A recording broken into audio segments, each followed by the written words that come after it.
Mermaids and starfish. Mermaids and starfish, and it's quite a simple game. It's just a follow the leader game, but we tried to spice it up a little bit. We're going to play some music from one of our favourite films, The Little Mermaid. We've got dressed up as Ariel and Nemo. Well, it's Nemo stroke Captain America, and then we're going to just have some fun. So if I shout out the word mermaid, Liza's going to be the leader. If I shout out the word starfish, Wilson's going to be the leader, and we're looking to try and do as many different activities as we can, so we can crawl, run, jump, skip, throw balls, slide, anything that we want, okay?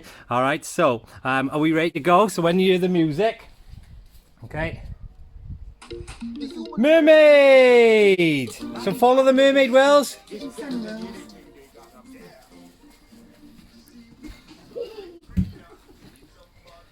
Oh, they decided to go bounce first. Starfish! Okay, Wilson, you're the leader now. So Liza, or Ariel's got to follow the starfish. Oh, he's going up the slide first.